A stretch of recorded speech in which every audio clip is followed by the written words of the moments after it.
রহমতুল্লাহ, বিসমিল্লাহ, আলহামদুলিল্লাহ, ওয়াসসালাতু ওয়াসসালামু আলা রাসূলিল্লাহি ওয়া বাদ। আলহামদুলিল্লাহ।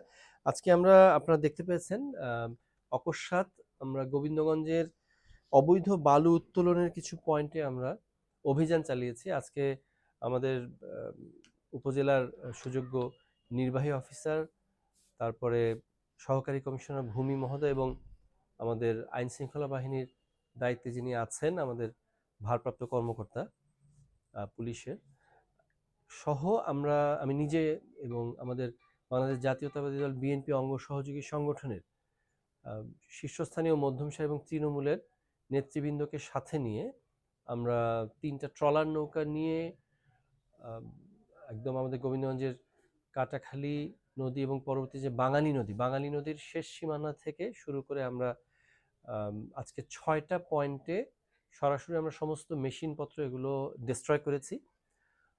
আমাদের একটা স্পষ্ট বার্তা, এই ধরনের অবৈধ বালু উত্তোলনে যারা জড়িত আছেন তাদের জন্য স্পষ্ট বার্তা। এটা জাস্ট আমাদের একটা ট্রায়াল, একটা মেসেজ।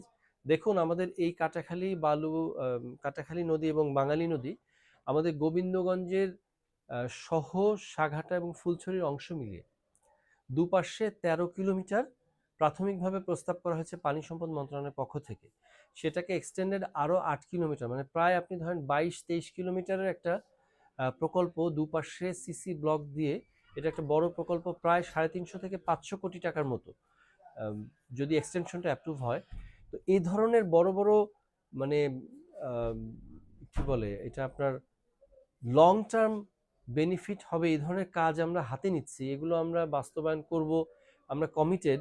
আর ওই দিক দিয়ে অবৈধ বালু উত্তোলনকারীরা আপনার অবৈধ বালু উত্তোলন করে এখানে পার ভেঙে যাবে, আমরা সিসি ব্লক এখানে স্থাপন করবো আর ব্লক সরে যাবে, এগুলো তো হতে দেওয়া যায় না।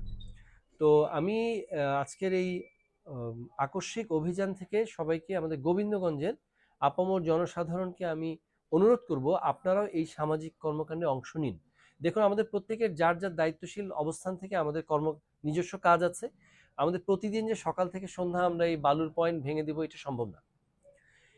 It has to be social revolution. এটা সামাজিক একটা বিপ্লব দরকার, সামাজিক একটা কি বলবো, একটা সবাই মিলে একটা ঐক্য হয়ে একটা সহযোগিতার হাত সবাইকে বাড়িয়ে দিতে হবে। আপনারা সবাই সোচ্চার হন। আমরা এমনও দেখেছি একটা বালুর পয়েন্টে ওখানে আমরা মেশিনটা ডিস্ট্রয় করতে গেছি, ওখানে পাশে কিন্তু এলাকাবাসী অনেকে আছেন, তো তারা ওখানে দেখছেন, কথা বলছেন, কিন্তু তারা যদি ওখান থেকে সোচ্চার হতেন তাহলে ওই পয়েন্ট কিন্তু অবৈধ বালু উত্তোলনকারীরা চালাতে পারতো না।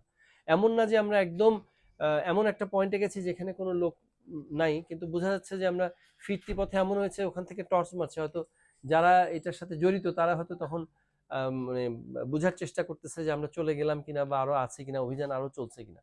তার মানে বোঝা যাচ্ছে এরা ভেতরেই আছে, এরা হয়তো কারো ছত্রছায়া আছে। আমরা স্পষ্ট মেসেজ দিতে চাই মাননীয় প্রধানমন্ত্রী জনাব তারেক রহমানকে। আমি রিসেন্টলি তাকে অবহিত করেছি যে আমরা বেশ কিছু ব্যাপারে এই সমস্ত সামাজিক ব্যাধি যেগুলো আমাদের সমস্ত কর্মকাণ্ডকে, আমাদের যত ভালো কর্মকাণ্ড এগুলোকে নেগেট করে দেয়, এগুলোকে আসলে মানে মানে কি বলে সমূলে এটাকে আবার বিনষ্ট করে দেয়। আমরা একদিক দিয়ে কাজ করব, আরেকদিক দিয়ে এটা ধ্বংস করে ফেলবে। এটা মানে আপনার তলাবিহীন ঝুড়ির মতো একটা অবস্থা এই ধরনের কর্মকাণ্ডে। এগুলোর ব্যাপারে আমাদের জিরো টলারেন্স থাকবে।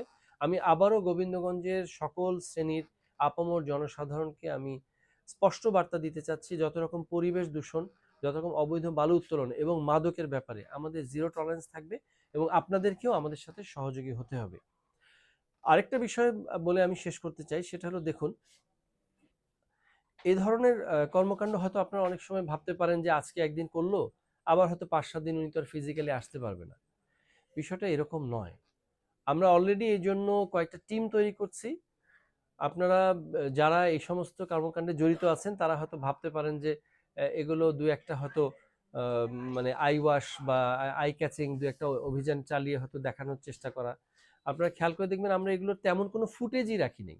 আমাদের উদ্দেশ্য ফুটেজ নয়, বিখ্যাত হওয়া নয়, এবং এগুলোর ব্যাপারে আমাদের কোনো আমরা যে বাহবা নিব এই ধরনের বিষয় নয়, একেবারেই নয়। এই জন্য আমি এতটুকু আপনাদের সতর্ক সাবধান করছি যে মানে অসংখ্য টিম মাঝে মাঝে গিয়ে এই সমস্ত বিষয়ে সরাসরি পদক্ষেপ নেবে। এবং আমি আগামীকাল আমাদের আইন শৃঙ্খলা মিটিং আছে এবং মাসিক যে সমন্বয় সভা আছে সেটাও আছে। আগামী আইন শৃঙ্খলা মিটিংয়ে আমরা বিষয়টা নিয়ে রেজলিউশন আকারে আনা যায় কিনা সেটা আমরা প্রাথমিক আলোচনা করেছি। যত জায়গায় অবৈধ বালু উত্তোলন করে বালুগুলো পাওয়া যাবে সেগুলো ইনস্ট্যান্ট আমরা নিলামে বিক্রি করে মানে তাদের এই কর্মকাণ্ডকে আমরা নস্যাৎ করে দেওয়ার জন্য আমার মনে হয় যে সরাসরি যখন টাকায় হাত পড়বে, সরাসরি যখন তাদের হয়তো বা ভাবছে আজকে মেশিন ভেঙে নিয়ে গেল তাতে কি হচ্ছে, আমার বালুটা তো সেফ থাকলো। It's not going to happen like that, it's not going to be a piece of cake anymore. আমি আপনাদেরকে সতর্ক সাবধান করছি, এই সমস্ত বন্ধ করে আমাদের গোবিন্দগঞ্জের ত্রিসীমানা এই সমস্ত চলবে না, এটাই আমাদের স্পষ্ট বার্তা। সবাইকে ধন্যবাদ। মাননীয় প্রধানমন্ত্রীর পক্ষ থেকে আমি আপনাদেরকে আবারও স্পষ্ট মেসেজ দিচ্ছি যে সব রকমের অনাচার আমরা স্টেপ বাই স্টেপ দূর করব ইনশাল্লাহ। সবাইকে ধন্যবাদ। বাংলাদেশ জাতীয়তাবাদী দল জিন্দাবাদ। আমি উপজেলা প্রশাসন এবং আইন শৃঙ্খলা বাহিনীকে অসংখ্য ধন্যবাদ জানাচ্ছি যে ইনস্ট্যান্ট, বিশেষ করে আমি এটা বলবো ইনস্ট্যান্ট, মনে হয় 5 থেকে 10 মিনিটের নোটিসে, এবং সমস্ত সাংবাদিক ভাইরা যারা আমাদের সাথে গিয়েছেন, দলের নেতৃবৃন্দ যারা সাথে গিয়েছেন, তারা আসলে ইনস্ট্যান্ট মনে হয় 5 থেকে 10 মিনিটের নোটিসে তারা রেডি হয়েছেন এবং অতর্কিতে আমরা সবাই একত্রে গিয়ে এই কাজগুলো করেছি। আমরা দুই একটা জায়গায় পয়েন্টে এমনও দেখেছি যে মেশিনটা গরম, তার মানে একটু আগেই বালু উত্তোলন চলছিল, হয়তো সামহাউ মানে অনেকগুলো গাড়ি ঘোড়া দেখতে পেয়ে হয়তো কোনোভাবে তারা সাইডে রেখে লোকজন পালিয়েছে।